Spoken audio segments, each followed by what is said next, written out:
त्या ध्वजाला आपल्याला मानवंदना द्यायची आहे.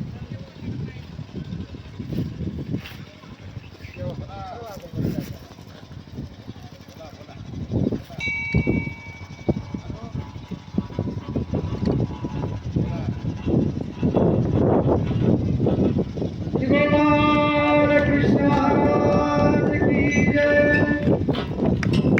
चक्रांकित ध्वज फडके गगनी पाहती डोळाने मानवंदना देवतयाला गावतयाची गाणे खरोखर गावतयाची गाणे. चक्रधरांचा सत्य शांतीचा ध्वज फडके उंचणभा गंग शुभ्रा शांती सांगे चक्र सुदर्शन सतत मागे गा कीर्ती गा जगता ध्वज फडके उंचणभा. मी पण तू पण येथे नाही एकात्मतेची देतो गाही दे शांती चिर हृदया ध्वज फडके उंचणभा. या सारे या झेंड्याखाली दत्तप्रभूविन नाही वाली पातळीण हा हृदया ध्वज फडके उंचणभा. गोविंद प्रभुला नमन करुणी रावळ मंडळ लागे चरणी नमितो मी श्री प्रभुला ध्वज फडके उंचणभा. चक्रधरांचा सत्य शांतीचा चक्रधरांचा सत्य शांतीचा ध्वज फडके उंचणभा ध्वज फडके उंचणभा. सत्य सनातन महात्मा धर्म की जय. आजच्या या वर्धापन सोहळ्याच्या निमित्ताने उपस्थित संत महंत आचार्य ज्यामध्ये आदरणीय सदैव परमपूजनीय गुरुवर्ग तपोवर्ग ज्ञानवृद्ध परभणी निवासी आचार्य श्री मोठे बाबाजी उर्फ तेलारे बाबाजी शास्त्री आदरणीय सदैव परमपूजनीय श्री पंचकृष्ण तत्व सेवाभावी संस्थेचे अध्यक्ष आदरणीय सदैव परमपूजनीय आचार्य महंत श्री सदैव परमपूजनीय मला पाठवता का नंतर तुम्हाला नंबर एक मिनिट तुमचा नंबर सांगा मी तुम्हाला आदरणीय सदैव परमपूजनीय आचार्य महंत श्री जय बाबाजी परमपूजनीय आचार्य महंत श्री गोरंकर बाबाजी उपगुरु आदरणीय सदैव परमपूजनीय महंत श्री जीवन शास्त्री आदरणीय सदैव परमपूजनीय राजी कोटी आदरणीय सदैव परमपूजनीय हंसादाजी नांदेडकर काय नाव आदरणीय सदैव परमपूजनीय मुरलीधर बाबाजी खेडकर. मी बाबाजींचं पुष्पहाराने स्वागत करण्याकरता मी या ठिकाणी आमंत्रित करतो. श्री दत्तप्रभू सेवाभावी मंडळाचे एक सदस्य श्री पुरुषोत्तम दुधाटे आपण यायचं आहे आणि बाबाजींचं पुष्पहाराने स्वागत करायचं आहे. पुरुषोत्तम दुधाटे.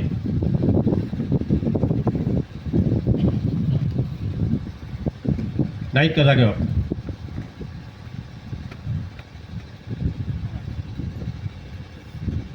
पुरुषोत्तम दुधाटे.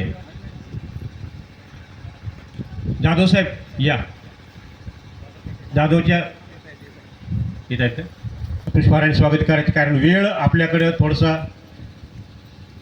अपुरा आहे. उन्हाचा वातावरणाचा अंदाज आपल्याला घ्यावा लागेल. सर्वांगीण विचार करून आपल्याला कार्यक्रमाचा पुढे न्यायचा आहे.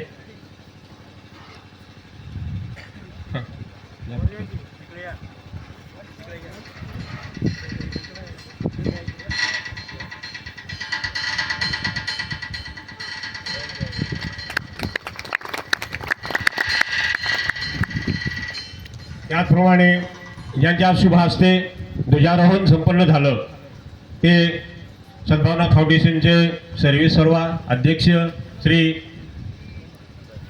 परमपूजनीय परमहंत श्री जायरात बाबाजी बोरी यांच्या पुष्पहाराने स्वागत करण्याकरता मी आमंत्रित केलं. संजय गबाळे आपण यायचं आहे आणि बाबाजींचं आपण पुष्पहाराने स्वागत करायचं आहे.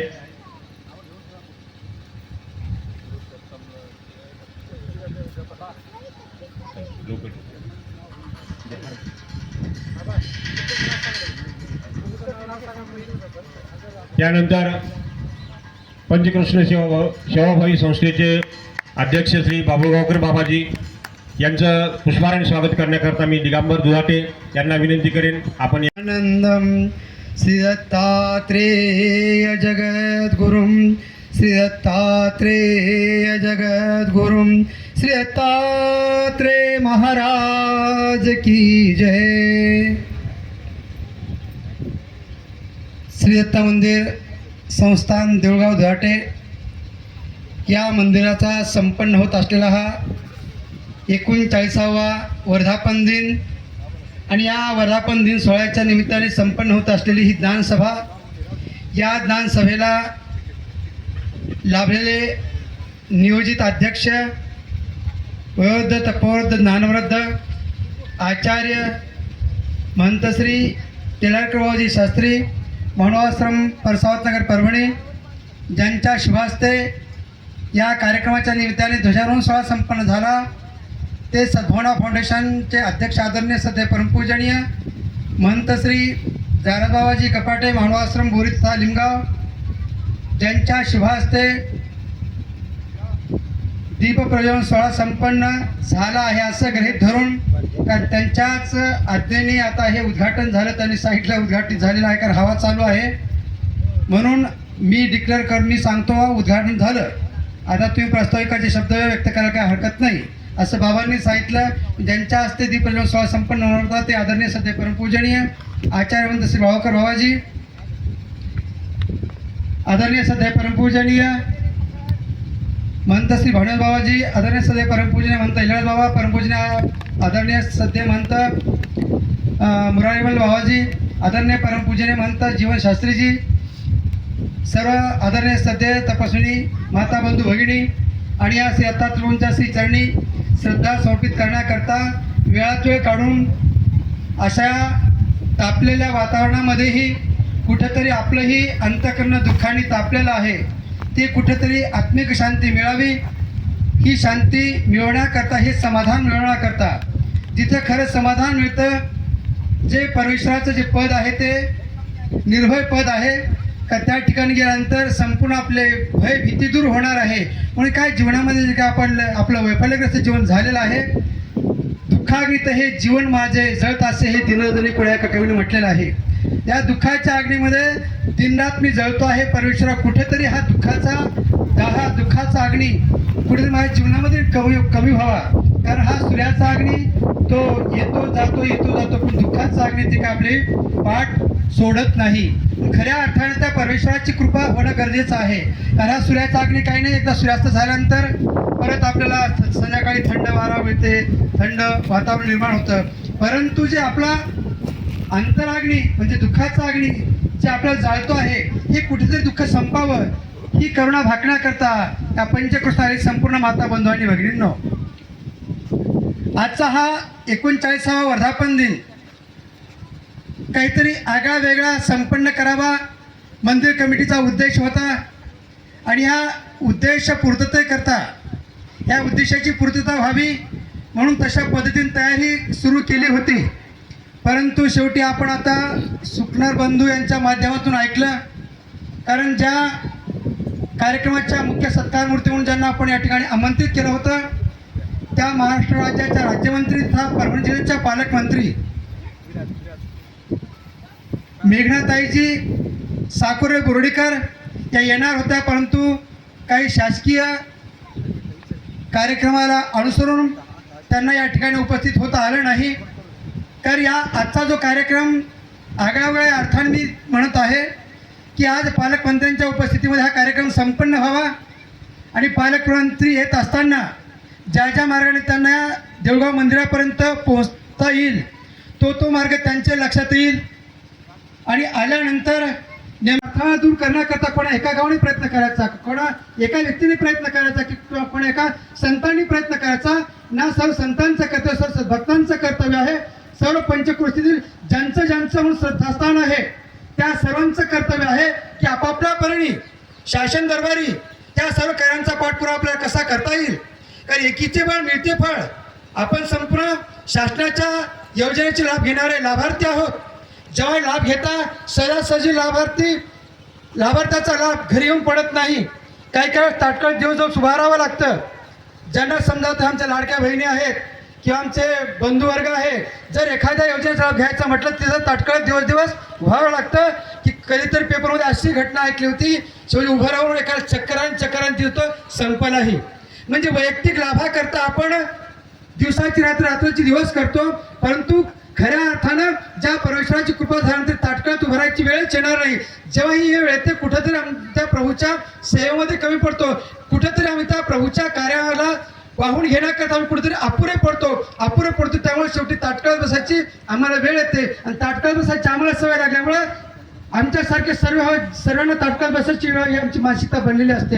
म्हणून सज्जन हो, कुठेतरी ही मानसिकता आपली बदलली पाहिजे आणि बदलण्याकरता सर्वांनी एकत्रित यावं असा मॅसेज मी याच्यावर टाकला होता. शासन दरबारी ज्या काही आपल्याला मंदिरच्या संदर्भामध्ये ज्या काही मागण्या करायच्या आहेत, या मागण्या वैयक्तिक रूपाच्या नसून सार्वजनिक रूप त्याला यावं. ही सर्व भक्तांचं श्रद्धास्थान आहे. जास्तीत जास्त संख्येने या ठिकाणी भक्त मंडळी येते, हे येणाऱ्या त्या सत्कार मूर्तींच्या लक्षात यावं याकरता हा प्रयत्न. आचार्य प्रवर महंत तेलारकर बाबा शास्त्री ज्यांच्या हस्ते ध्वजारोहण झाला असे आदरणीय श्रद्धे आचार्य प्रवर महंत जायराज बाबाजी कपाटे बोरी लिंबगाव, तसेच आदरणीय श्रद्धे ज्यांनी नुकतंच आता प्रस्तावित केलेले आहे असे परभणी जिल्हा महानुभाव परिषदेचे अध्यक्ष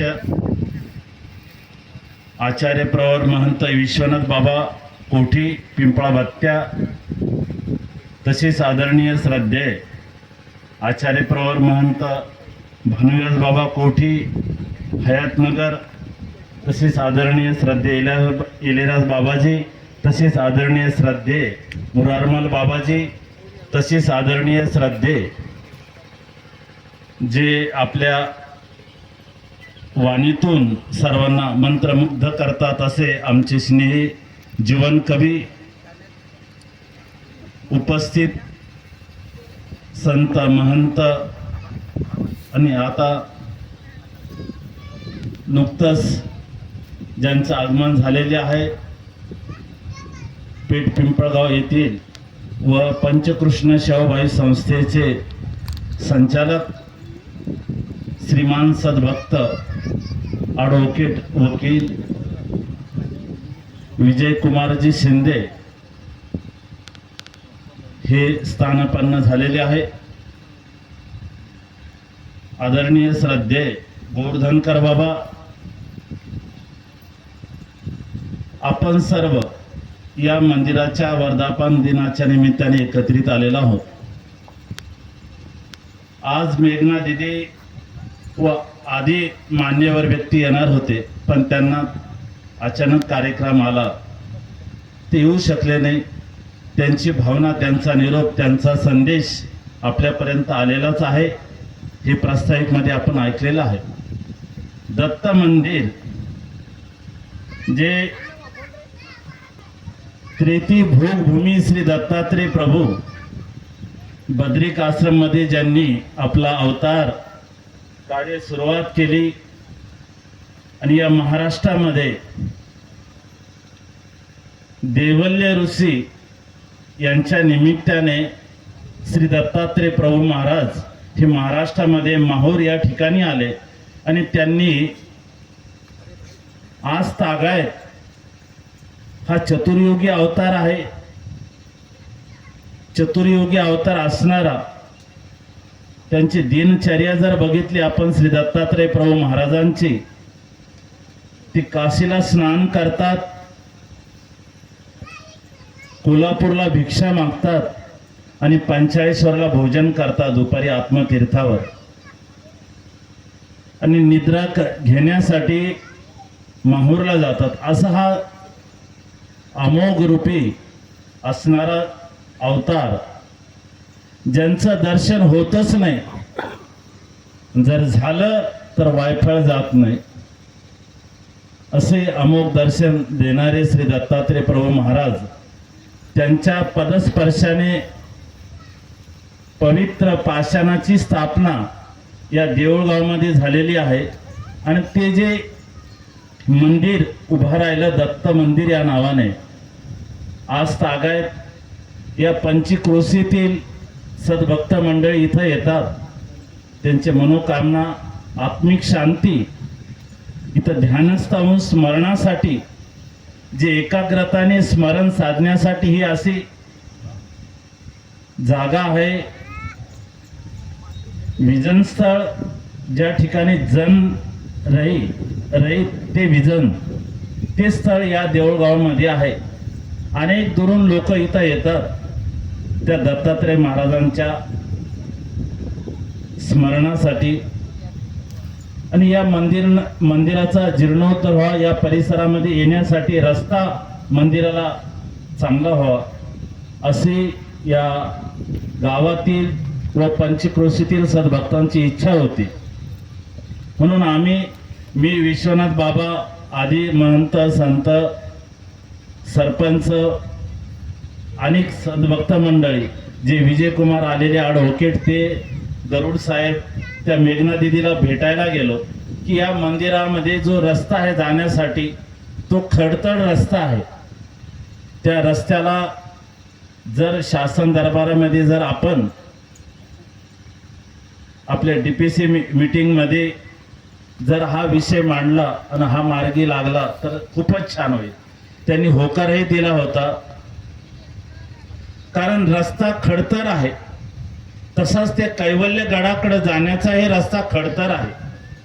आपण जन्माने मृत्यू, जन्म झाल्यापासून या बालकाला जेव्हा कळतं तेव्हा त्यांना एकविध भक्ती ही महत्वाची आहे, परमेश्वर भक्ती. गीतेमध्ये म्हटलेलं आहे, सर्व धर्मान परित्यज्य माम एकम शरणं व्रज. जेव्हा 12-13 वर्षाच्या मुलाला कळतं, त्यांनी सर्व धर्माचा त्याग करून एका परमेश्वराला शरण यावं, असं श्रीकृष्ण चक्रवर्ती महाराज अर्जुनालाच म्हणतायत. का की तो कैवल्य गड प्राप्त करण्यासाठी, ते स्मरण चिंतन साधण्यासाठी एकविध भक्ती महत्वाची आहे. अनेक देवदेवतांच्या भक्तीमध्ये हा जो गुरफटून जातो आणि त्याला जे कैवल्य मोक्षपद पाहिजे ते भेटत नाही, ती परमेश्वराच्या भक्तीमध्ये, एकविध भक्तीमध्ये. गीतेमध्ये सांगितलेले गीतेचं तत्वज्ञान ते सांगतात. आणि तेच आत्मसात करण्यासाठी ही जी जागा आहे, हे नंदनवन या ठिकाणी खरंच त्या परमेश्वराचं स्मरण साधल्या जाईल. आणि इथं येऊन आपण एकाग्रतेने स्मरण कराल अशी सदिच्छा व्यक्त करतो. आणि जे मंदिराचं काम आहे ते नक्कीच आपल्या सर्वांच्या सहकार्यातून व शासन दरबारी आपण पाठपुरावा केला तर नक्कीच पूर्ण होईल अशी सदिच्छा व्यक्त करतो आणि माझ्या शब्दाला विराम देतो. दंडवत प्रणाम.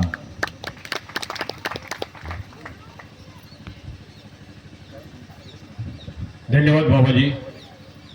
मोजक्याच्या शब्दामध्ये, मोजक्याच्या या ठिकाणी आपण खूप महत्त्वाचा संदेश या ठिकाणी दिलेला आहे. आता ज्यांचं नुकतंच आगमन झालं, आमचे परमस्नेही, आमचे धर्मबंधू श्री विजयकुमारजी शिंदे साहेब यांचं आगमन झालं.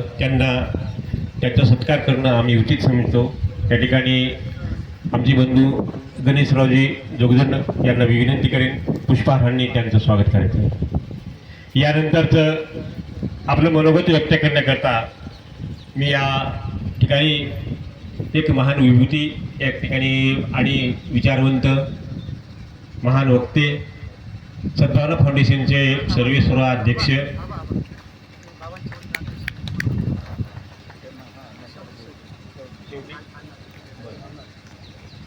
तत्पूर्वी व्यासपीठाकडून सूचना आली की त्यांचं मनोगत नंतर व्यक्त होईल. त्यानंतर आत्ता ज्यांचं आगमन झालं श्री विजयकुमारजी शिंदे साहेबांना विनंती, आपण आपलं मनोगत या ठिकाणी व्यक्त करायचं.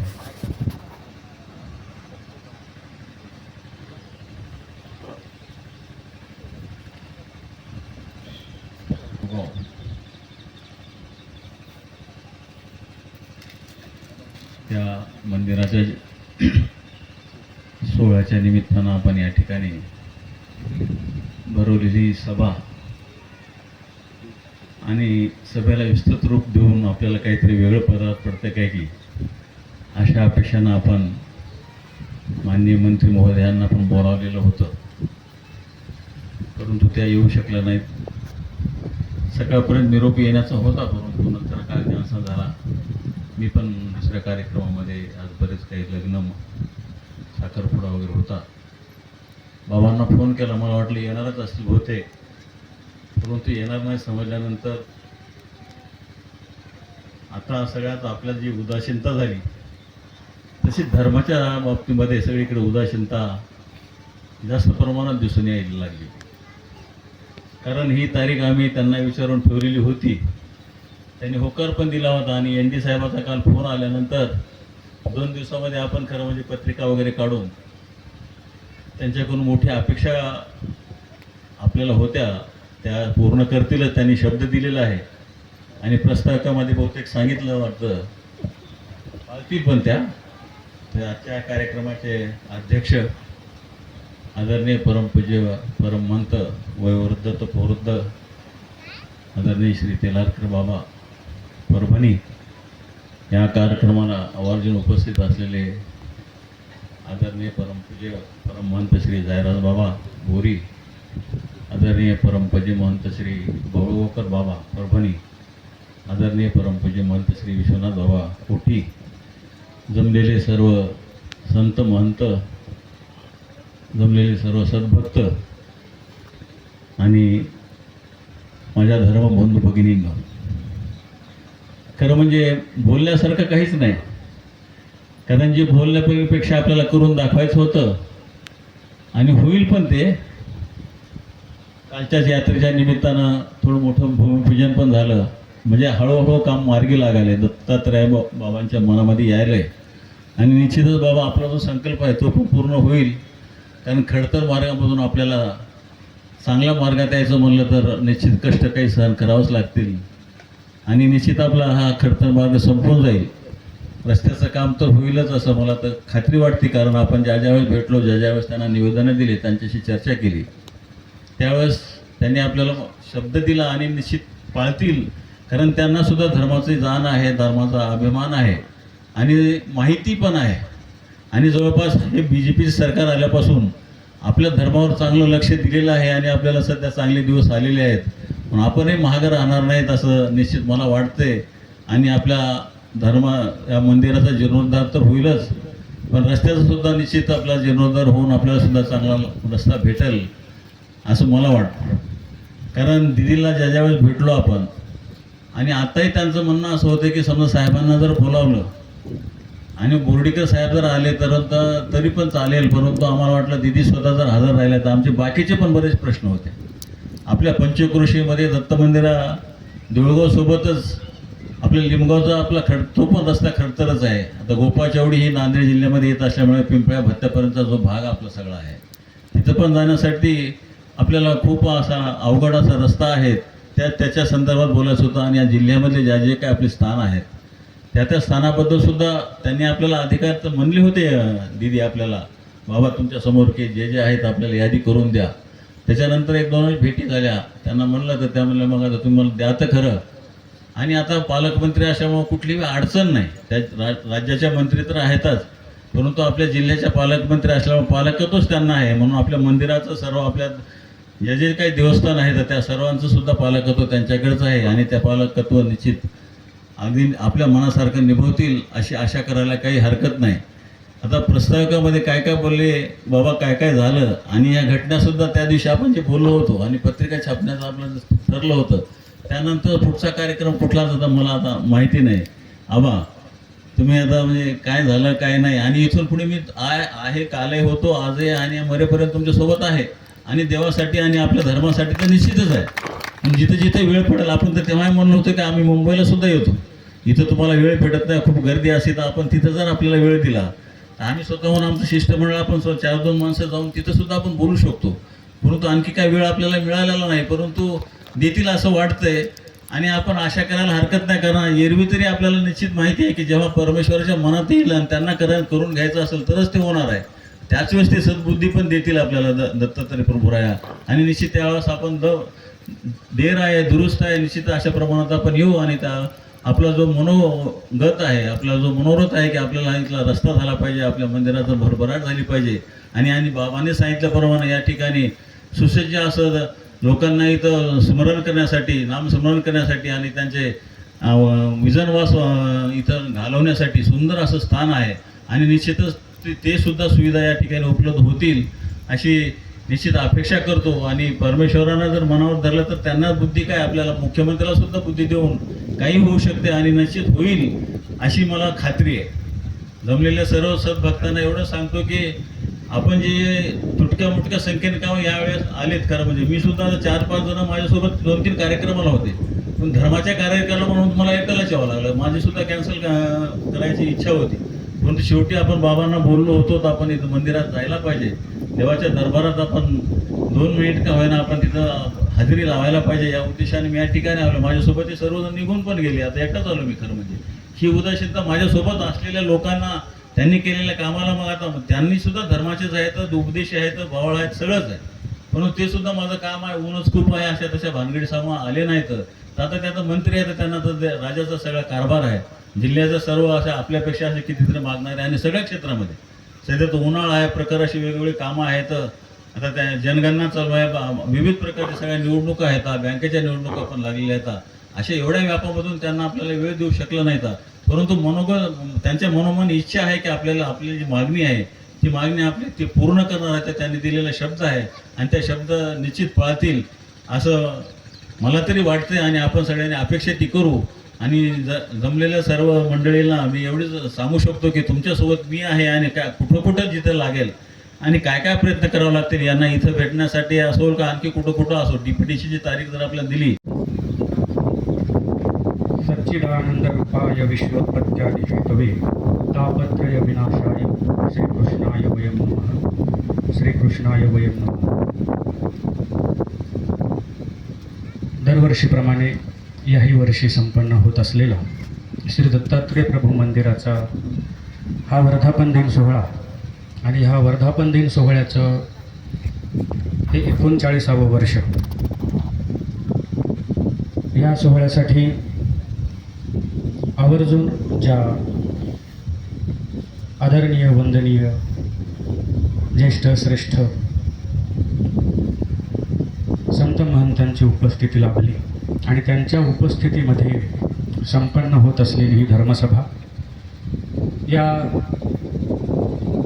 धर्मसभेच्या सभाध्यक्षस्थानी विराजमान असणारे परमपूज्य, परमादरणीय, श्रद्धेय, प्रातस्मरणीय, वयोवृद्ध, ज्ञानवृद्ध, तपोवृद्ध, परभणी येथील महानुभाव आश्रमाचे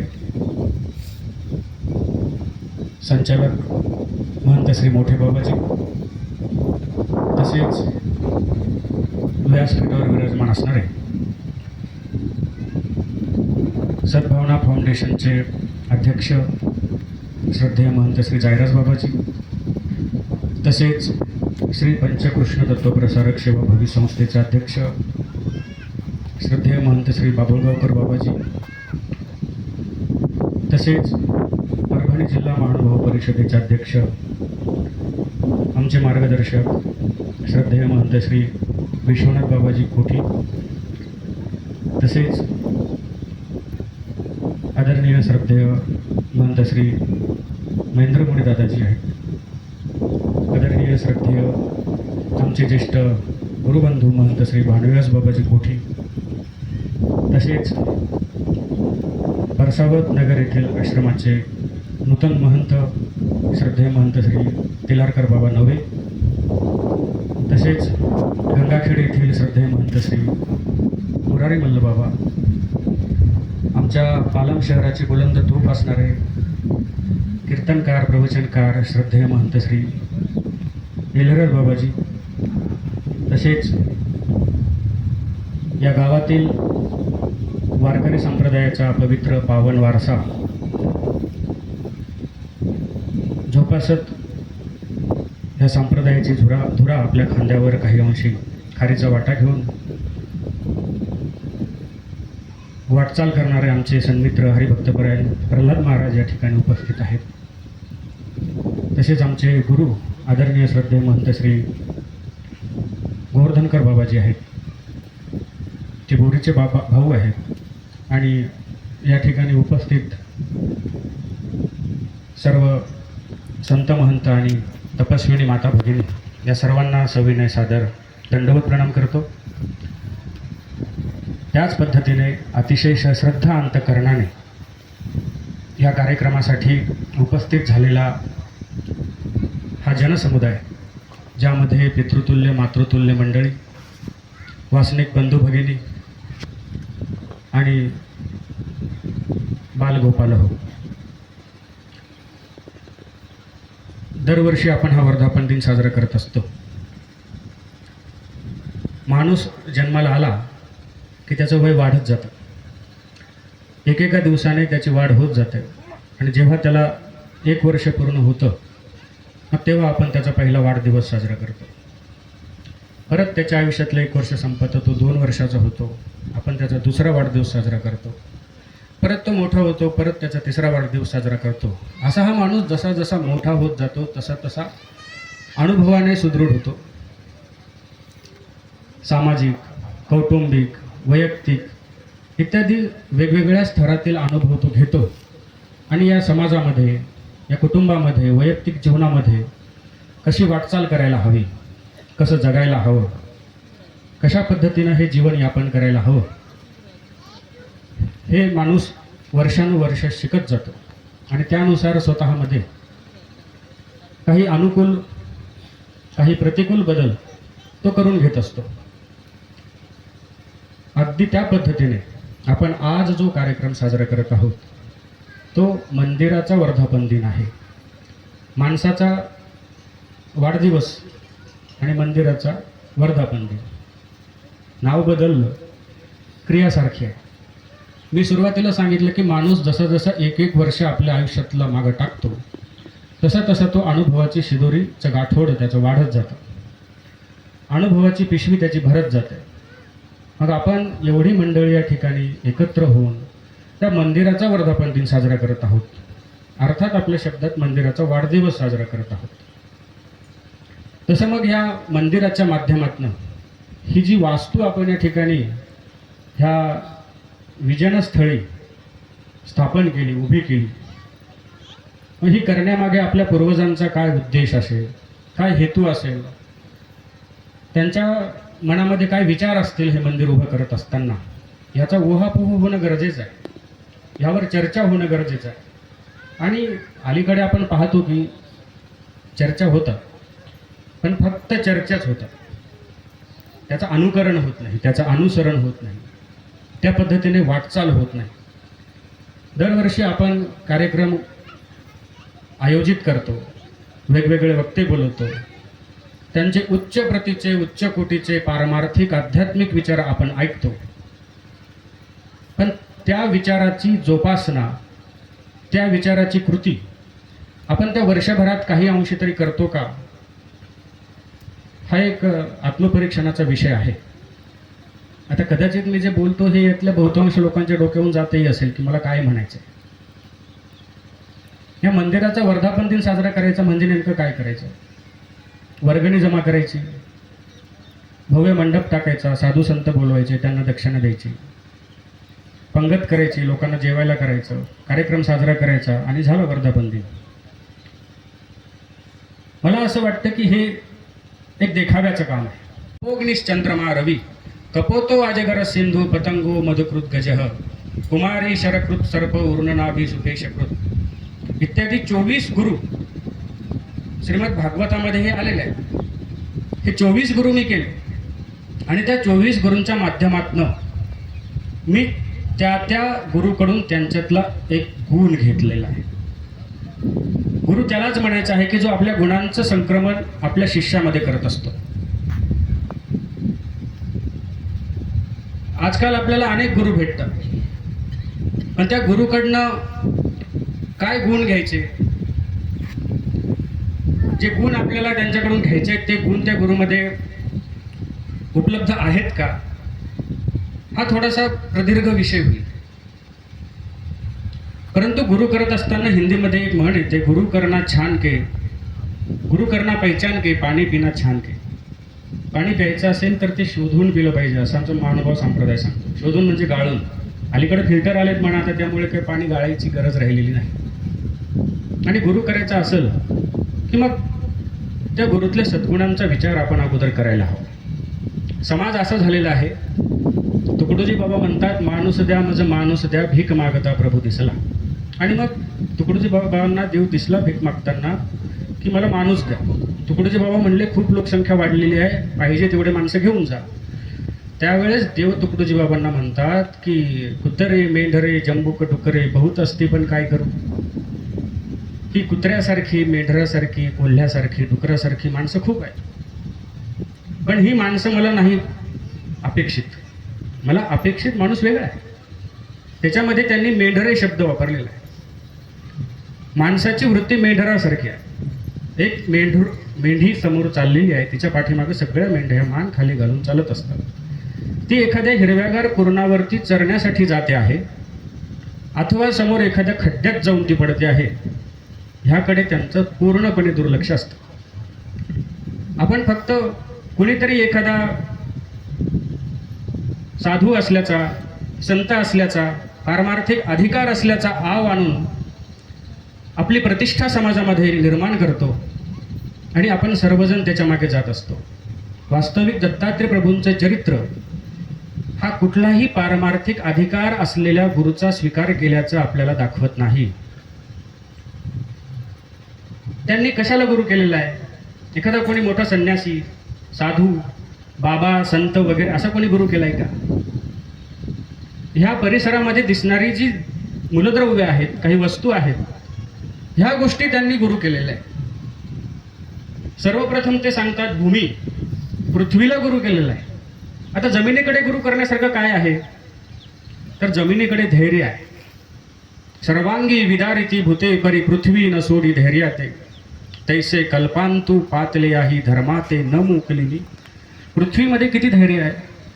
तिच्यावर कोणी विहीर खोदली म्हणून ती त्याचं अहित चिंतन करत नाही, किंवा सकाळी झाडून काढल्यानंतर या जमिनीला त्रास झाला असेल म्हणून रांगोळीचं थोडंसं पीठ टाकून तिची झीज भरून काढणाऱ्या सुवासिनीवर ती कधी प्रसन्न होत नाही. समः शत्रौच मित्रेच तथा मानापमानयो, तुल्य निंदा स्तुती मौनी संतुष्ट न केनचित. भगवद्गीतेत किती प्रमाणात असं.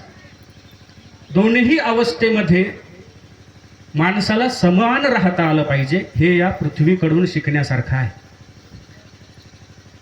एखादा मनुष्य उतार वयामध्ये परमार्थ करायला लागला की त्याला काही माणसं भेटतात, करून करून भागले आणि देवपूजेला लागले, घातली का माळ असं म्हणणारी माणसं भेटतात. आणि काही माणसं म्हणतात, बरं झालं तुम्ही आता संन्यास घेतला, दीक्षा घेतली, अनुग्रह घेतला, गुरुमंत्र घेतला, बरं केलं तुम्ही, अशी म्हणणारी ही माणसं भेटतात. आणि मग जी माणसं त्याला बरं म्हणतात त्याच्याविषयी तो आपल्या अंतःकरणात अनुकूल भाव ठेवतो, आणि जी माणसं त्याला वाईट म्हणतात त्याच्याविषयी तो प्रतिकूल भाव ठेवतो. स्वामींनी वर्तेचा दृष्टांत दिला. एक डोंबाऱ्याची मुलगी दोरीवर चालते, कसरत करते, आणि कसरत करत असताना आजूबाजूला गर्दी जमलेली आहे, त्यातनं काही माणसं शिट्ट्या वाजवतात, टाळ्या वाजवतात, तिचं गुणवर्णन करतात. काय कला आहे. दोरीवरती स्वतःचा तोल सावरून चालते, आपल्याला रस्त्यानं नीट चालता येत नाही. किती कुशलता आहे. आणि काही माणसं म्हणतात, अरे यांचं रोजचंच काम असतं, यांचा धंदाच आहे, यांचा व्यवसायच आहे, यांना सवय असते, यात काय अवघड आहे, असंही म्हणणारी माणसं असतात. म्हणून ती मुलगी स्तुती करणाऱ्याकडे पाहत नाही अथवा निंदा करणाऱ्याकडेही ती पाहत नाही. तिचं लक्ष कुठे असतं? समोरच्या टोकावर. हा गुण ज्याच्यामध्ये आहेत त्याला गुरु म्हणायचं आहे. पारमार्थिक क्षेत्रामध्ये. आता सामाजिक क्षेत्रामध्ये अनेक प्रकारचे अनेक गुरु आहेत. स्वामी म्हणतात भाजी गुरु मानावा. ज्याने भाजी चिरायला शिकवलं त्याला गुरु मानावं, ज्याने आपल्याला काही शिकवलं त्याला गुरु मानावं. मग कोणी दारू प्यायला शिकवलं त्यालाही गुरु मानावं का?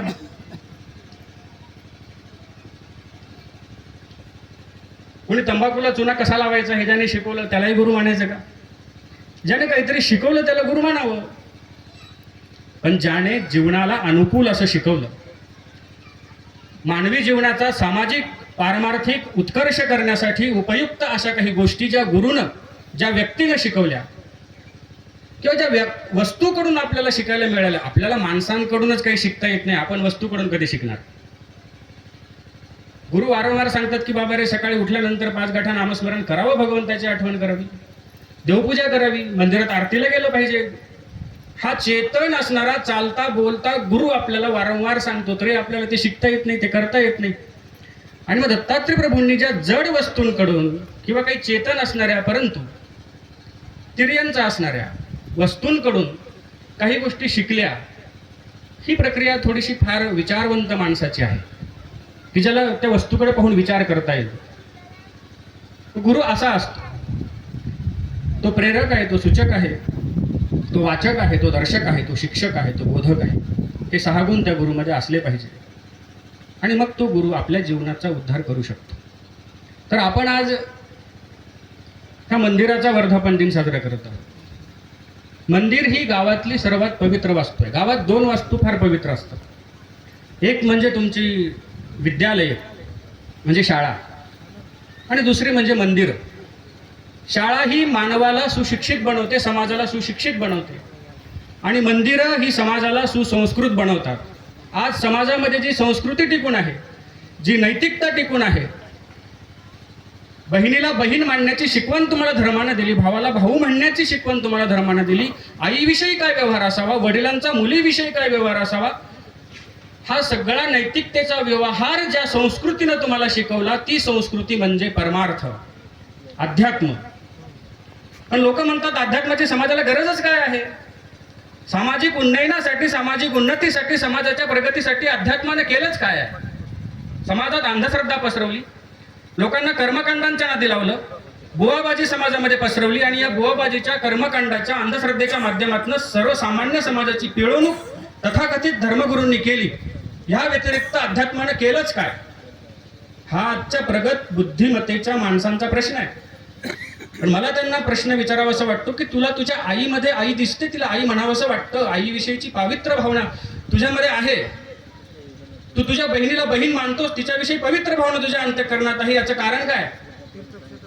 विज्ञान, शिक्षण?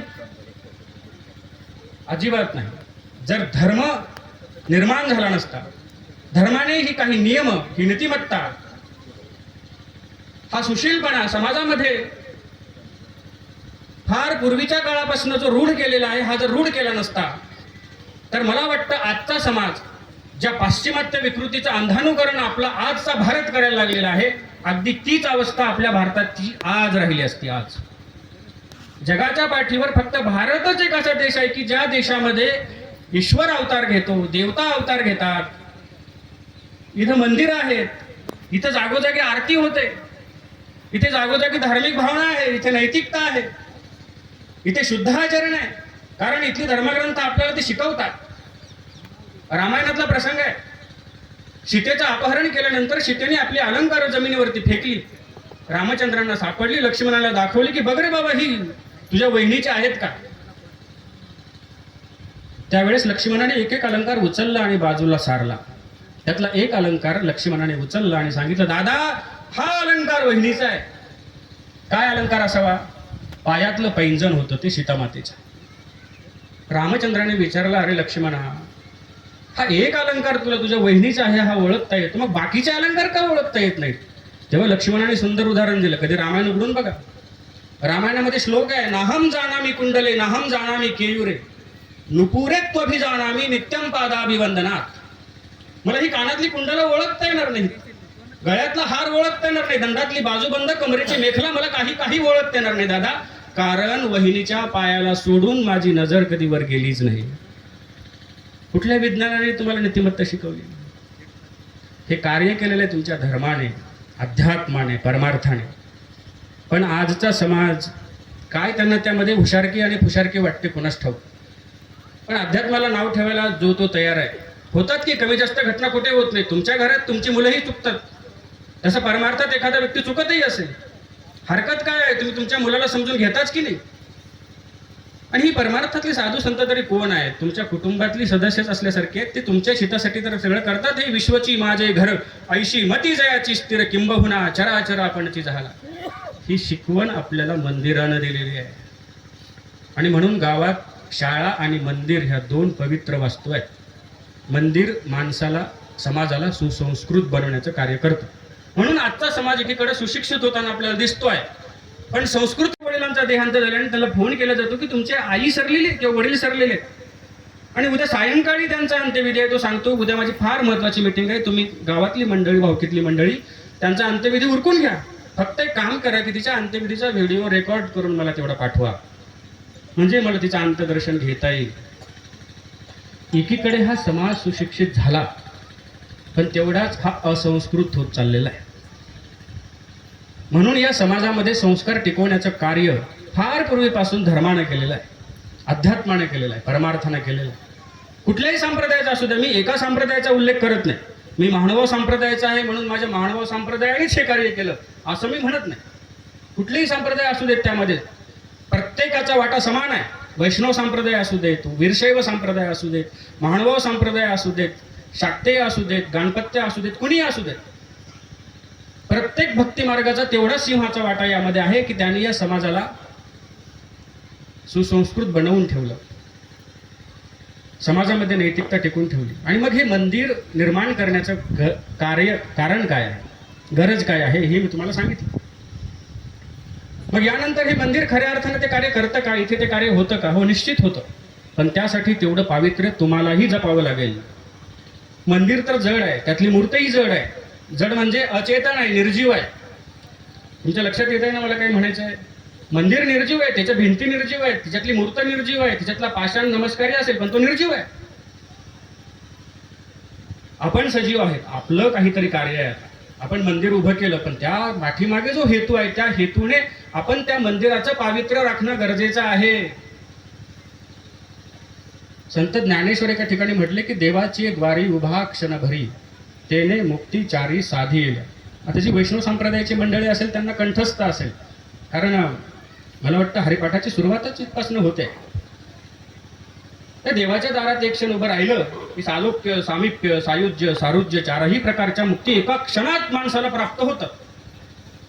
पण हा समाज रोजच्या रोज, दिवसेंदिवस, रात्रंदिवस त्या मंदिराच्या पारावर बसून कुटाळ गप्पा मारत बसलेला आहे. त्या मंदिराच्या प्रांगणामध्ये घरात गरमी होते म्हणून त्या मंदिराच्या सभागृहात येऊन रात्रंदिवस पसरणारी माणसं आपल्याला दिसतात, पण ह्यांना एकही मुक्ती का प्राप्त होत नाही? मग ज्ञानेश्वर महाराज चुकीचं बोलले का? अजिबात नाही. 4 मुक्ती प्राप्त होणं हे तेवढंच शाश्वत सत्य आहे, पण त्या अगोदर त्यांनी देवाची द्वारी उभा कार्यक्रम चालू होता. गावातली लोक बरी वाटली, मंदिर छान त्यांनी बांधलेलं होतं. आणि मग सहज मंदिराच्या प्रांगणामध्ये गोटा होता, त्या ओट्यावर मी बसलो. तेवढ्यात गावातला एक सद्गृहस्थ 60-65 वर्षाचा असावा, तो त्या मंदिरामध्ये आला, माझ्या शेजारी बसला, माझी विचारपूस करायला लागला. मग बाबा तुमचं गाव कुठलं सांगितलं, आश्रम कुठे आहे तेही सांगितलं, शिक्षण किती झालं तेही सांगितलं. बरं, मग आमचं गाव बरं वाटतंय का तुम्हाला? म्हटलं हो ठीक आहे, सध्यापर्यंत तरी बरं वाटतंय.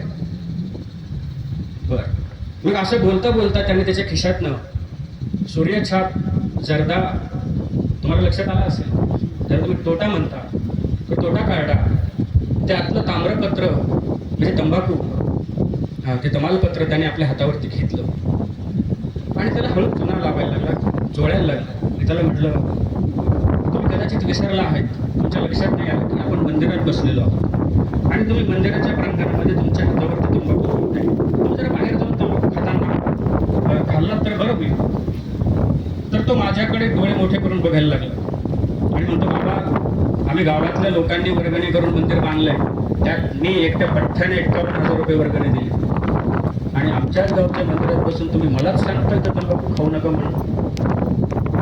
पण तुम्हाला एवढीच अस्मिता असेल मंदिराविषयी तर तसं लिहून ठेवा, इथं तंबाखू खाऊ नये.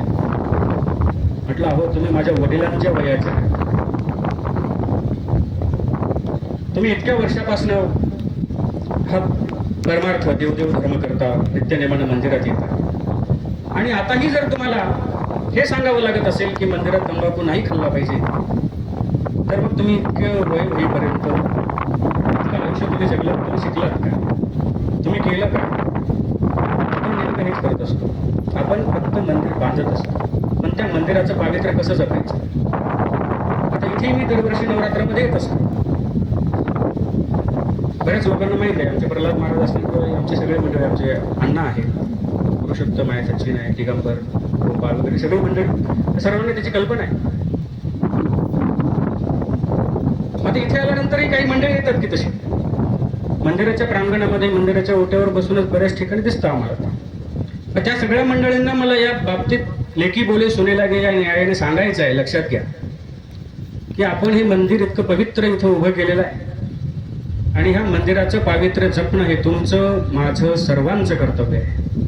हे मंदिर कुठल्या एका जातीचं, कुठल्या एका समाजाचं, कुठल्या एका संप्रदायाचं नाही, हे तुमचं, आमचं, सर्वांचं आहे. कारण दत्तात्रय प्रभू हे जगद्गुरू आहेत.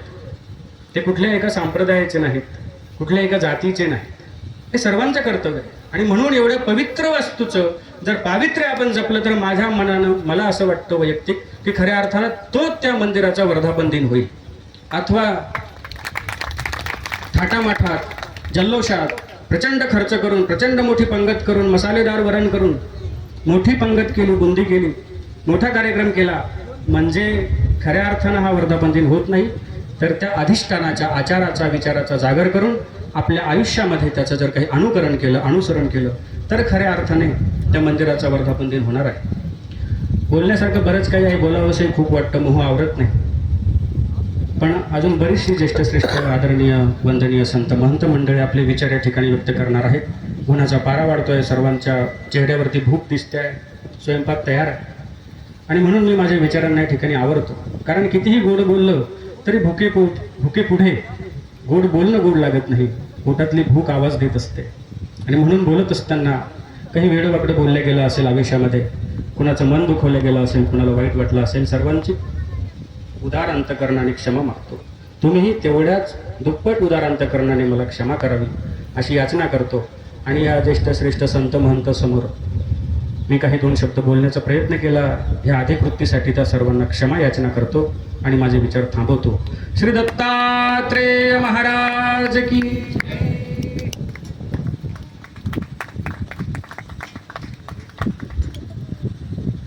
अध्यक्ष म्हणून लाभलेले आदरणीय श्रद्धेय परमपूजनीय आचार्य प्रवर, गुरुतुल्य परभणी आश्रमाचे संचालक, मोठ्या आश्रमाचे संचालक आदरणीय मोठे बाबाजी, तसेच ज्यांच्या माध्यमातून या परंपरेचा ध्वज अखंड सर्वज्ञांपासून नव्हे, सनातन काळांपासून हा फडकत आहे, असे आदरणीय श्रद्धेय परमपूजनीय ज्यांच्या माध्यमातून या ठिकाणी ध्वजारोहण संपन्न झालं असे बाबाजी, तसेच आदरणीय श्रद्धेय परमपूजनीय आचार्य प्रवर, आमचे काका, परभणी येथील श्री दत्तधाम या ठिकाणी असणाऱ्या मंदिराचे संचालक आदरणीय बाबाजी, तसेच आदरणीय श्रद्धेय परमपूजनीय परभणी जिल्हा मानव परिषदेचे अध्यक्ष बाबाजी, माझ्या समोर खुर्चीवरती देवाचं नामचिंतन करत सदैव ज्यांच्या हृदयस्थ भगवंताचं नामचिंतन असतं असे गुरुतुल्य आदरणीय बाबाजी, तसेच जुरी या ठिकाणाहून आलेले भाऊ, आपण ज्यांना भाऊ याच नावाने ओळखतो असे आदरणीय श्रद्धेय परमपूजनीय बाबाजी, तसेच आत्ता ज्यांचं नुकतंच आपण विचार नव्हे तत्वज्ञान आपल्या कंठस्थ करावं इतकं मोलाचं असं आमचे गुरुवंद आदरणीय श्रद्धेय परमपूजनीय जीवनकवी भोजने, माणभाव संप्रदायातील पहिला आश्रम ज्या ठिकाणी स्थापन झाला अशा आश्रमाचं संचालन आज ज्यांच्या हातामध्ये आहे, जे करतात असे लिंबा या ठिकाणाहून आलेले आदरणीय श्रद्धेय परमपूजनीय बाबाजी, पालम या ठिकाणाहून आलेले आदरणीय श्रद्धेय परमपूजनीय बाबाजी, अनेक आचार्य गणांची पावन अशी उपस्थिती या धर्मसभेला लाभलेली आहे. तसेच राजकीय क्षेत्रातील असतील, विविध क्षेत्रातून आलेले ज्यांचं विचाराच्या माध्यमातून या मंदिराची जडणघडण घडावी व्हावी असं आपल्याला वाटत होतं, ज्यांनी आपले सुंदर असे विचार या ठिकाणी व्यक्त केले असे ॲडव्होकेट, संपूर्ण क्षेत्रातून आलेली, पंचकृषीतून आलेली सर्व मंडळी, सद्भक्त वास्तविक महिला, विद्यार्थी बालमित्र, आमच्या तपस्विनी माता, जो विषय आपल्या समोर 10 ते 15 मिनिटापासून चालत होता, त्याच विषयाला समोर नेत काही आपल्याशी मी बोलण्याचा प्रयत्न करेल. या अगोदर ज्यांनी आपल्या विचाराच्या माध्यमातून विज्ञान आणि तत्वज्ञान किंवा अध्यात्म याविषयी सांगत असताना आपल्याला सांगितलं, माणूस शाळेमध्ये जातो, माणसाला शाळेत गेल्यानंतर सांगितलं गेलं पैसा कसा कमवावा, मोठं कसं व्हावं, घर कसं बांधावं, शरीरातील प्रत्येक आजारावर कशी मात करावी, त्याला दुरुस्त कसं करावं, अशा अनेक प्रकारचं ज्ञान दिलं जातं. परंतु त्या शरीराला चालवणारा जो जीवात्मा आहे, त्या जीवात्म्याबद्दल मात्र आपल्याला आध्यात्मिक क्षेत्रामध्येच कुठेतरी अभ्यास करून जाणून घ्यावं लागतं. आणि म्हणून आजचा हा तरुण जो आहे, जो मोठा झाला एका अंगाने, जसं नाण्याला दोन बाजू असतात, शिकला, खूप मोठा झाला, तो डॉक्टर झाला, इंजिनियर झाला, लेक्चर झाला, वकील झाला, सर्व पदावरती तो विराजमान झाला, परंतु आपली ही संस्कृती तो विसरतो. का तर त्याला असं कळतं शिक्षणाने की कुठे या जगामध्ये देव आहे. ज्या देवाबद्दल एवढं सांगितलं जातं, ज्या देवाचे मंदिर आज प्रत्येक गावागावाच्या माध्यमातून मोठी इमारत उभा केल्या जाते, व्यवस्थापक ठेवल्या जातात, कार्यक्रम केल्या जातात, त्या मंदिरामध्ये बसवलेली जी मूर्त आहे ती कुठल्या तरी देवाचं प्रतीक म्हणून प्रतिमा आहे. मात्र अशा या भगवंताला कुणी पाहिलं? ज्या भगवंताला कुणी पाहिलंच नाही, त्या भगवंतासाठी एवढा खटाटोप हे निरर्थक आहे. हा विज्ञानवादी विचार मात्र आपल्या समोर अनेक वेळेला अनेक जणांनी जरी ठेवला असेल, परंतु याच महाराष्ट्राच्या मातीमध्ये अशा काही घटना घडून जातात ज्या माध्यमातून पुन्हा एकदा या भरकटलेल्या समाजाला त्या परमेश्वरावरती श्रद्धा ठेवावी लागते. नाही तर निश्चितच त्याची श्रद्धा ही भगवंतावरती वाढत जाते. आपण आज अँड्रॉइड मोबाईल वापरतो, प्रत्येकाच्या खिशामध्ये तो आहे. आपण त्या माध्यमातून बरचसं काही ज्ञानही प्राप्त करतो. असंच एके दिवशी मीही मोबाईल पाहत असताना एक दृश्य माझ्या डोळ्यासमोर आलं आणि मी वाचत गेलो आणि एक सुंदर कथा मला पाहायला मिळाली. नवे वास्तविक एक चरित्र ज्यांच्या माध्यमातून एक तरुणांना प्रेरणा मिळावी आणि देव कुठे नाही सर्वत्र आहे ही सांगणारी ती एक महत्वपूर्ण कथा मला वाटतं. आणि म्हणून आपल्याला सांगू इच्छितो की मुंबई या ठिकाणी 1941 इसवी सन मध्ये एक व्यक्ती जन्माला आली, ज्यांचं नाव डॉक्टर नित्यानंद मांडके. भविष्यामध्ये मोठे डॉक्टर झाले, सर्जन झाले, हृदयरोग तज्ञ झाले. असंख्य लोक, 10,000 लोकांची शस्त्रक्रिया त्यांनी करून त्यांना त्या आजारातून त्यांनी मुक्त केलं. बाळासाहेब ठाकरे सारख्या व्यक्तींचं सुद्धा त्यांनी शस्त्रक्रिया केली आणि इतके प्रख्यात झाले की बाहेर देशातून सुद्धा लोक त्यांच्याकडे हृदयाची शस्त्रक्रिया करून घेण्यासाठी येत असत. मग तुम्ही म्हणाल, बाबा हे तुम्ही आम्हाला का सांगतात, याचा उपयोग काय? तेच तर तुम्हाला मला पटवून द्यायचं आहे. दिवसामागे दिवस जात होती, स्वप्न डोळ्यात रंगत होती आणि त्यांच्या डोळ्यासमोर एकच ध्यास होता की जो देव मला माहित नाही, ज्या देवाला मी बघितलं नाही, त्या देवावरती माझी श्रद्धा नाही, परंतु जनसेवा हीच ईश्वर सेवा म्हणून सातत्यानं ज्या लोकांना गरज आहे अशा लोकांच्या आरोग्याच्या माध्यमातून सेवा करण्याचं कार्य मी हाती घेईल. सुंदर एक हॉस्पिटल मुंबई सारख्या शहरात बांधून ही जनसेवा करेल असं एक व्रत त्यांनी धारण केलं. देवावरती मात्र कदाचित मुळीच श्रद्धा नव्हती. मग एके दिवशी दिल्ली या ठिकाणाहून फोन आला आणि त्यांना बोलवण्यात आलं की आपण जे कार्य हातामध्ये घेतलेलं आहे त्याचा सन्मान करण्याची संधी आम्हाला मिळावी. त्यांनी वेळ दिली. जसं आजच्याही सभेला ज्यांच्या प्रार्थनीय उपस्थितीची गरज आपल्याला भासली होती, अडचणीमुळे येऊ शकले नाही, तसं दिल्लीला जाण्यासाठी निघाले ड्रायव्हरनी त्यांना एअरपोर्ट वरती सोडलं. ज्या फ्लाईटनं जायचं होतं ती फ्लाईट रद्द झाली. विचार करतात आता दिल्लीला जायचं आहे, महत्वाचा विषय आहे, गेलं पाहिजे, त्या माध्यमातून अनेक गरिबांचे भलं होईल. मात्र फ्लाईट रद्द झाली. काय करावं? पुन्हा विचार केला, ड्रायव्हरला बोलून द्यावं. तोपर्यंत ड्रायव्हरही निघून गेला. आता स्वतःच ठरवलं आपणच स्वतः गाडीचं चालक व्हावं, स्वतः गाडीची ड्रायव्हिंग करावी आणि दिल्लीच्या दिशेने ते नित्यानंद मांडके नावाचे जे काही डॉक्टर आहेत निघाले. बराचसा प्रवास चालू झाला. आकाशामध्ये अचानक मेघ दाटून आले. विजांचा कडकडाट होऊ लागला. मुसळधार पाऊस पाहता पाहता वर्षवू लागला आणि जिकडे तिकडे पाऊस पाऊस पाऊसच. मुसळधार धारा जणू काही पडतायत. रस्ता सापडेना. अशा वेळेला लक्षात आलं बराचसा वेळ आपण प्रवास करून चुकीच्या रस्त्यावरती निघालेलो आहोत. प्रवास बराच दूरपर्यंत झाला पण रस्ता चुकला. या ठिकाणी मलाही वाटतं की आपणही कधी कधी चुकीच्या रस्त्याने प्रवास करत असतो आणि म्हणून जे साध्य आहे आपलं, जिथे आपल्याला जायचं आहे तिथपर्यंत आपण पोहोचू शकत नाही. मात्र भगवंतांनीच हा प्रसंग जणू घडून आणला असेल. आता मध्यरात्र झाली होती. विजांचा कडकडाट चालूच होता. पाऊसही धो-धो पडत होता. अशा वेळेला आधाराची गरज इतक्या मोठ्या डॉक्टरांना जाणवली आणि विचार करतायत कुठेतरी आपण आता रात्रभर निवांत विसावा घेण्यासाठी जागा शोधली पाहिजे. रोडच्या बाजूला गाडी लावली. आजूबाजूला पाहतायत चमकणारी वीज. कुठेतरी एका बाजूला झोपडी आणि त्या झोपडीमध्ये कुणीतरी आहे याची जाणीव करून देते. गाडीचा दरवाजा उघडला.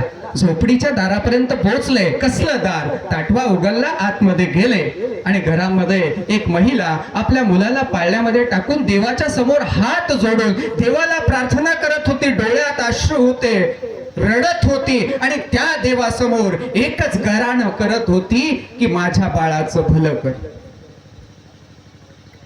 डॉक्टरांना नवल वाटलं. इतका पाऊस पडतोय, पृथ्वी जणू जलमय झालेली आहे आणि अशा वातावरणामध्ये ही स्त्री एका निर्जीव अशा पाषाणापुढे उभी राहून देवाची प्रार्थना करते. राहुलं गेलं नाही. विचारलं, आई आपण त्या देवाला काय मागताय जो देव या जगात नाहीच? त्या देवाला आपण हात जोडून प्रार्थना करून काय सांगू इच्छितात? तो काय भलं करणार आहे? त्यावेळेला त्या आईने आता आलेल्या त्या डॉक्टरांशी बोलायला सुरुवात केली. तिला याची मुळीच कल्पना नव्हती की हे ते जगप्रख्यात डॉक्टर आहेत नित्यानंद मांडके, ज्यांच्या नावाचा उल्लेख अनेक वेळेला या माझ्या मुलाला, त्या आईला वाटत होतं मी जेव्हा जेव्हा एखाद्या हॉस्पिटलमध्ये दवाखान्यामध्ये घेऊन जात त्यावेळेला डॉक्टर सांगत की या पूर्ण या भारतामध्ये एकच असे डॉक्टर आहेत जे आपल्या मुलाचा जो आजार आहे दुरुस्त करू शकतात, परंतु त्यांच्यापर्यंत पोहोचणं हे शक्य नाही. आणि भगवंताने नियतीने बघा कसं घडवून आणलं होतं. ती आई देवापुढे प्रार्थना करते की देवा कसा प्रसंग आहे बघ ना, एकुलता एक मुलगा पाळण्यामध्ये, त्यालाही असा आजार, परिस्थिती अशी गरीब, कसं शक्य आहे देवा, आता तूच वाचव बा माझ्या मुलाला. डोळ्यात अश्रू येत होते, डोळे पाणावले होते, हात प्रार्थनेसाठी पुढा पुढा देवासमोर जोडल्या जात होते. डॉक्टरांनी विचारलं नेमकं काय झालं काय? त्यावेळेला त्या आईने आपला हुंदका आवरला आणि त्या डॉक्टरांना सांगायला सुरुवात केली, हा माझा बाळ आणि याच्या हृदयाला कुठला तरी आजार झालेला आहे असं डॉक्टरांनी सांगितलं. आणि तो आजार बरा करण्याची ताकद मुंबईमध्ये असणारे एक डॉक्टर आहेत म्हणे, खूप मोठे, परंतु त्यांच्याकडे शस्त्रक्रिया करून घेण्यासाठी लाखो रुपये लागतात आणि माझी परिस्थिती असं. कोण वाचवणार मग माझ्या मुलाला? म्हणून ज्याचं कुणीच नसतं त्याचा देव असतो. म्हणून या देवासमोर देवाला हात जोडून प्रार्थना करते, देवा राग माझ्या मुलाचा, आता रक्षण करणारा तूच आहेस. आणि म्हणून पुन्हा पुन्हा डोळ्यात अश्रू आणून हात जोडून रडणारी आई त्या देवाला प्रार्थना करत होती. हे वाक्य त्या डॉक्टरांनी ऐकता क्षणी पायाखालची जमीन सरकली. आजपर्यंत ज्या देवाचं अस्तित्व कधीच मानलं नाही, त्या देवाने बघा नियतीने कसा प्रसंग माझ्या जीवनात आणलेला आहे असं त्या डॉक्टरांना वाटत होतं.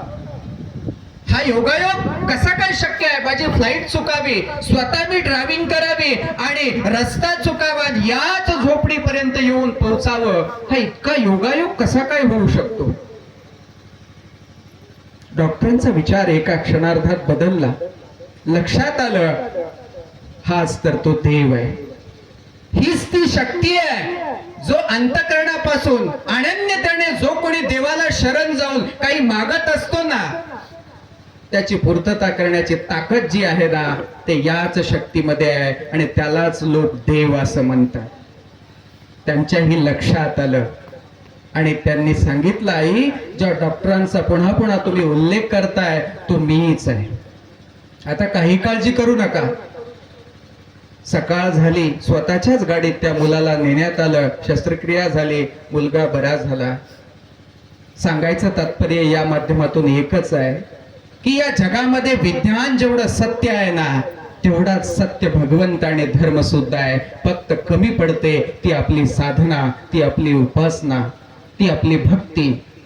आणि म्हणून ही भक्ती, साधना, उपासना आपली वाढवण्याचं कार्य मंदिर करत असतं आणि त्या मंदिराच्या माध्यमातून हा विचार नेहमी आपल्याला संतांच्या माध्यमातून, कीर्तन प्रवचनाच्या माध्यमातून, पोथीच्या माध्यमातून दिल्या जात असतो. आणि म्हणून मंदिराचा आणि मंदिराचा वर्धापन दिन हा करण्याचा अत्यंत गरजेचं आहे, महत्वाचं आहे. असे अनेक प्रसंग सांगण्यासारखे आहेत. आणि म्हणून आमच्या सर्वज्ञांनी फार सुंदर एका ठिकाणी सांगितलं, ज्या ठिकाणी आपण पापाचं प्रायचित्त करण्यासाठी जात असतो ती जागा म्हणजे मंदिर.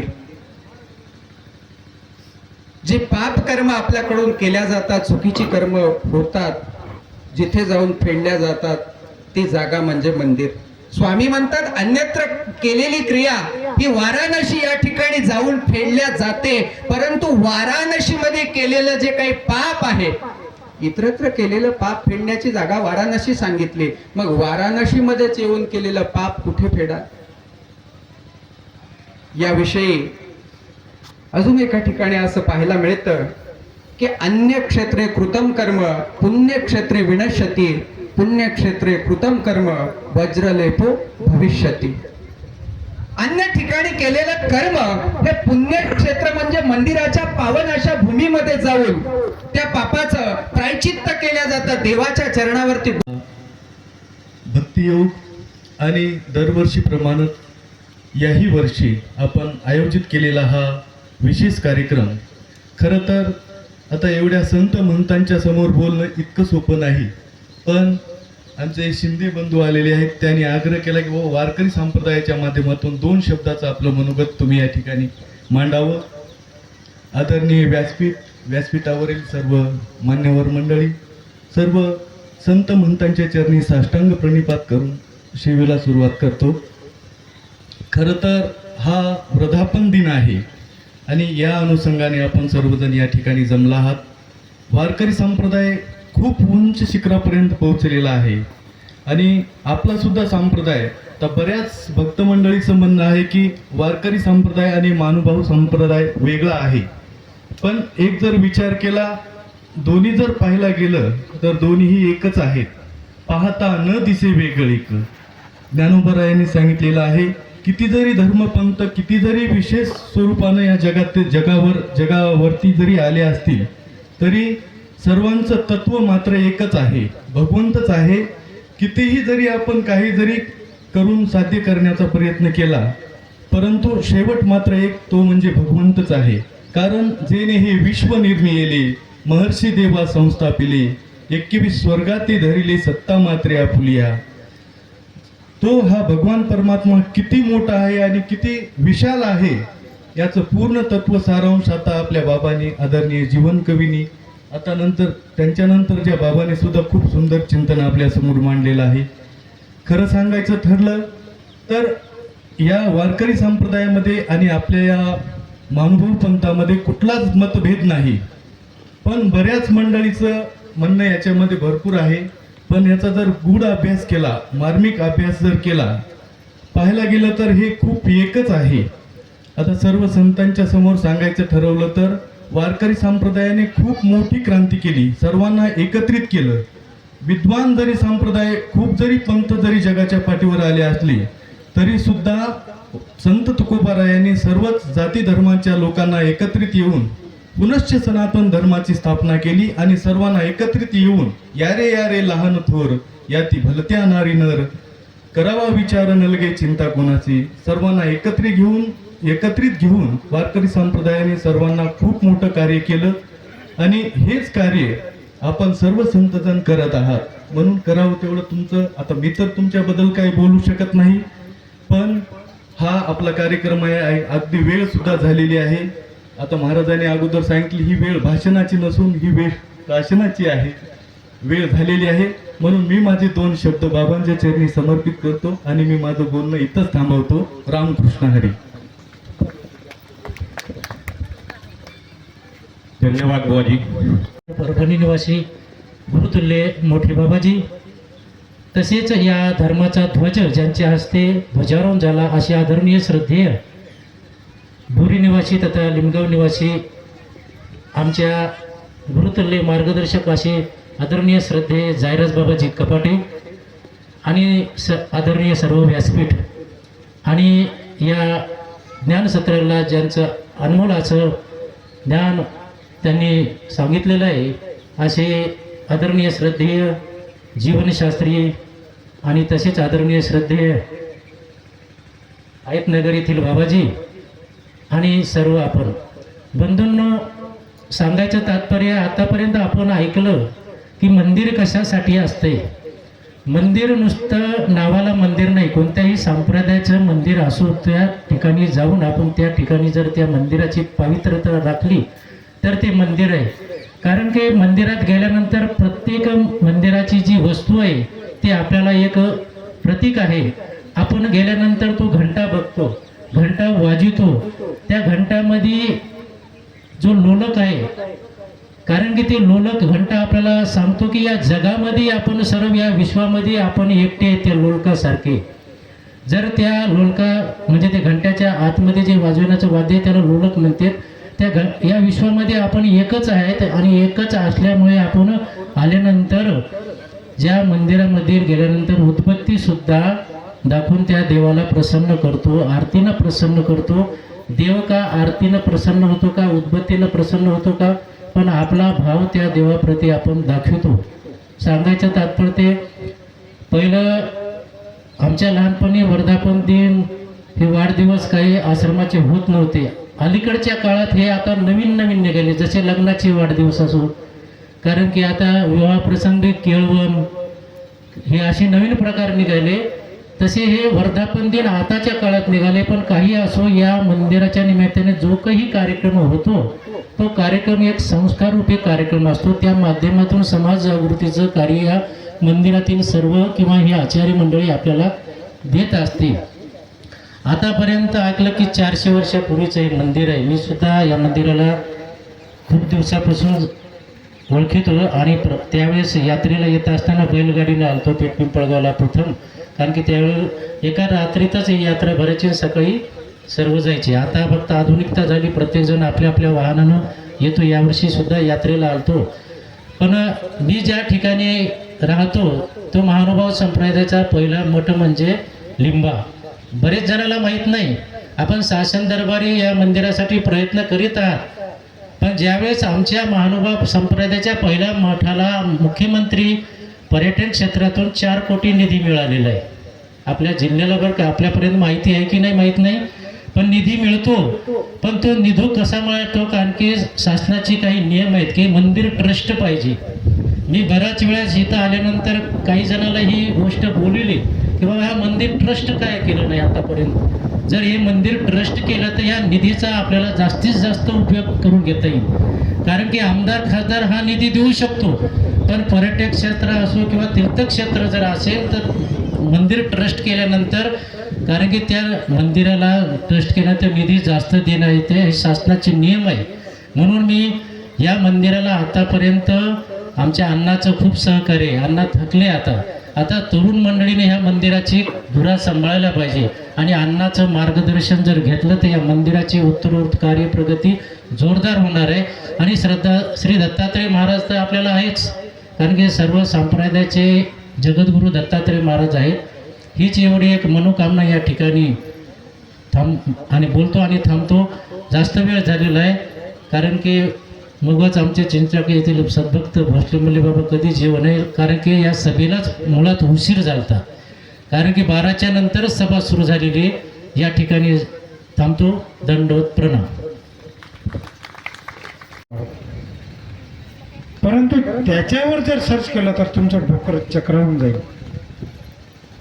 जगामध्ये 11,000 वर्षापूर्वी सगळ्यात पहिलं मंदिर बांधलं गेलं. आणि ते कुठं बांधलं गेलं? भारतात नाही, किंवा जे राष्ट्र भक्ती या विषयाला मानतात त्या राष्ट्रामध्ये नाही, तर सगळ्यात पहिलं मंदिर जे बांधलं गेलं 11,000 वर्षापूर्वी ते दक्षिण आफ्रिकेत बांधलं गेलं.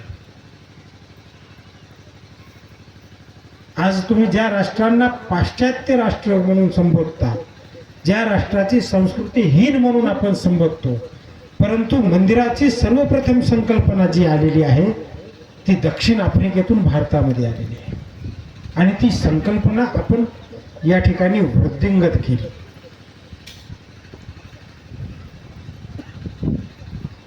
वृद्धिंगत करणं म्हणजे एखादा विषय आवडल्यानंतर किंवा मनाला पटल्यानंतर त्या विषयाची जोपासना करणं, तिचा प्रचार करणं.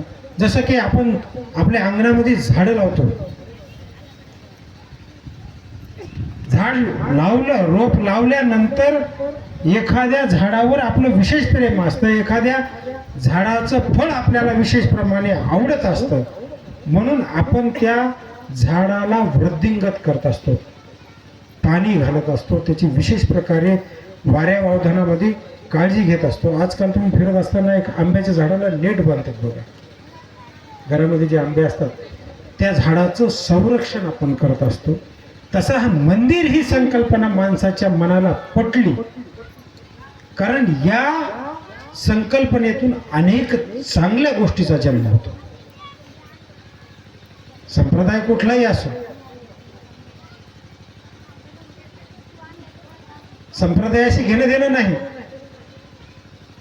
परंतु जिथून चांगली गोष्ट प्रसारित होते ती गोष्ट जोपासणं, ती गोष्ट वृद्धिंगत करणं याला हरकत नाही, असं प्रत्येक संप्रदायाच्या संतानं किंवा प्रत्येक संप्रदायाच्या ज्या प्रमुख आहेत त्या सर्व प्रमुखांनी हा विचार स्वीकारला आणि मंदिर ही संकल्पना आपल्या भारतामध्ये सर्वात जास्त प्रमाणात जोपासल्या गेली. वारकरी संप्रदायानं सुद्धा ती जोपासली, महानुभाव संप्रदायानं जोपासली. जे निरेश्वरवादी आहेत, जे कर्मवादी आहेत, की ज्यांना ईश्वरच मूळ मान्य नाही, अशा लोकांनी सुद्धा ती संकल्पना जोपासली. एखाद्या धर्माचं आध्यात्मिक स्थळ ते मंदिर, तुम्ही मग ते भक्ती उपासना करण्याचे प्रकार कितीही असो, कोणतेही असो, प्रकार कशाही प्रकारचा असो, तुम्ही दिल्लीला ज्या वेळेला जाल त्यावेळेला तिथं बाह्य धर्माची उपासना चालते. आता ते लोक निरेश्वरवादी आहेत, ते फक्त स्वतःला आत्मकेंद्रित करण्यासाठी एका ठिकाणाची निर्मिती करतात आणि त्या ठिकाणाला ते काय म्हणतात, लोटस टेम्पल, म्हणजे कमळामध्ये असलेलं मंदिर आहे बघा, ते बाह्य धर्माचं आहे. ठीक आहे, भक्ती करण्याचा प्रकार वेगळा आहे, आत्मकेंद्रित व्हायचं आहे. सगळीकडे ईश्वराचीच उपासना चालते असं नाही, आत्मकेंद्रित होण्यासाठी सुद्धा तुम्हाला जी गरज आहे ती कशाची गरज आहे? तुमच्या घराची नाही. तुम्हाला आत्मकेंद्रित जर व्हायचं असेल तर तुम्हाला पहिलं मंदिरात यावं लागेल. आहे का? ईश्वराचा आणि मंदिराचा काही संबंध आहे का? परंतु तुमच्या मनाची गरज काय आहे की तुम्हाला ध्यान लावण्यासाठी जर कुठली जागा सुरक्षित वाटत असेल तर ती मंदिर आहे. या ठिकाणी ज्यांची आपण अगत्याने वाट पाहत होतो अशा मंत्री महोदयाच्या मातोश्री श्रीमती सौभाग्यवती मीनाताई रामप्रसादरावजी बोर्डीकर यांचं आगमन या ठिकाणी झालेलं आहे. आणि आपली जी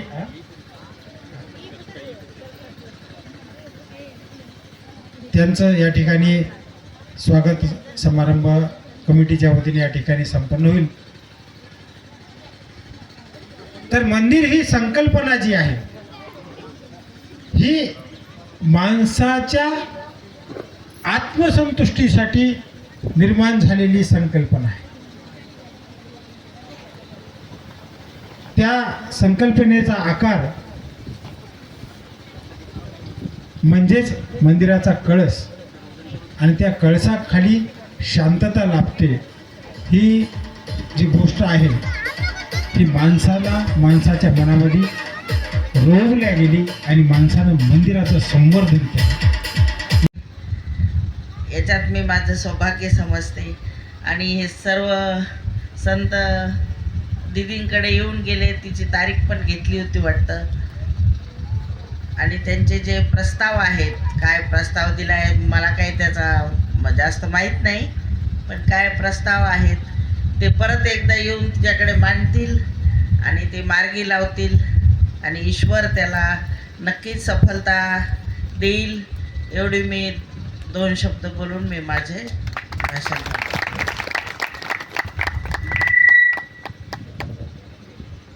धन्यवाद ताई.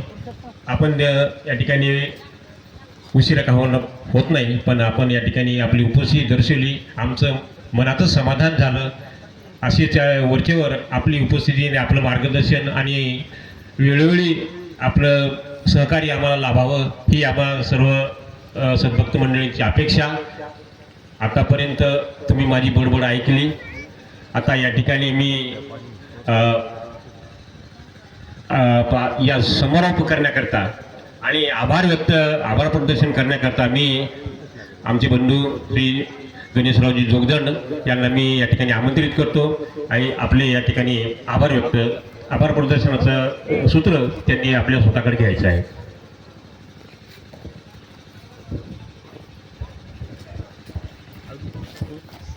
दंडवत प्रणाम.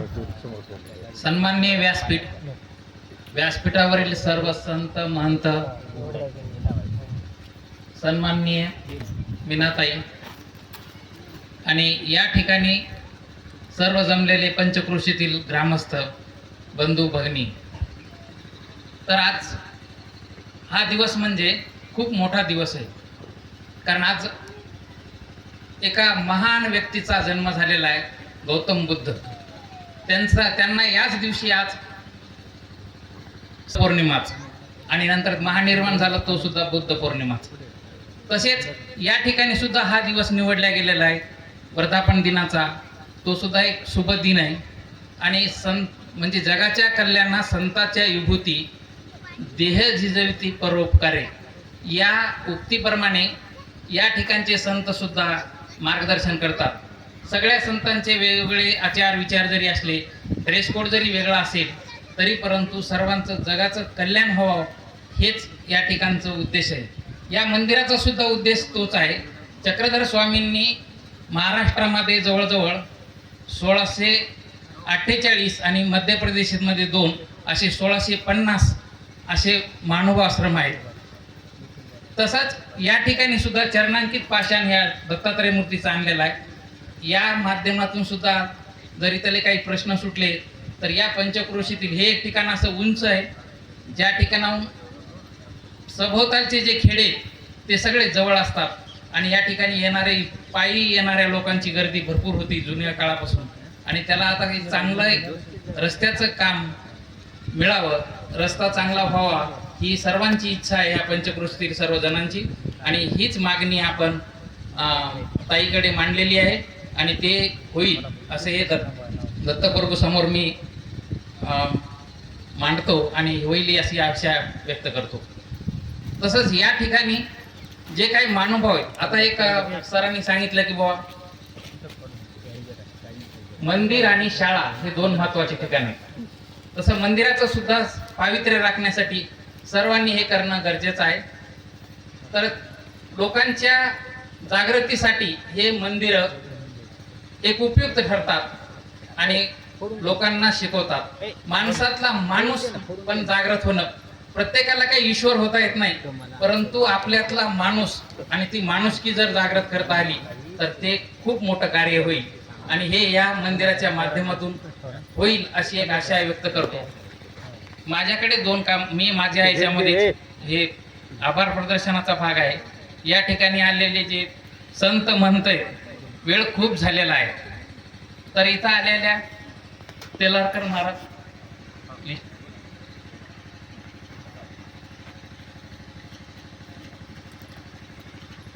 यस, अवधूत प्रभुराया परमार्गासी आदि गुरु जो तो श्री दत्तात्रया. जय जय अवधूत प्रभुराया. खांदा कावड पारधिवेश अमोघ दर्शन राया. जय जय अवधूत प्रभुराया. 6-4-18 वर्णित तुझरा श्रमली वेद माया. जय जय अवधूत प्रभुराया. कुमरांकित मुनी कृष्ण सुधाकर संकुलागे पाया. जय जय अवधूत प्रभुराया. अवधूत प्रभुराया. जय जय अवधूत प्रभुराया. त्वमेव माताच पिता त्वमेव बंधुश्च सखा त्वमेव विद्याद्रव्यं त्वमेव सर्वं मम देव. पापोऽहं पापकर्माहं पापात्मा पापसंभव. त्राहि मां कृपया देव शरणागतवत्सल. सर्वे भवन्तु सुखिनः सर्वे सन्तु निरामय. सर्वे भद्राणि पश्यन्तु मा कश्चित् दुःखभाग् भवेत्. श्री गोपाल कृष्ण महाराज की जय. दत्तात्रेय महाराज की जय. श्री चक्रपाणी महाराज की जय. श्री गोविंद प्रभु महाराज की जय. सर्वज्ञ श्री चक्रधर स्वामी की जय. श्री देऊळगावचे बाबा की जय.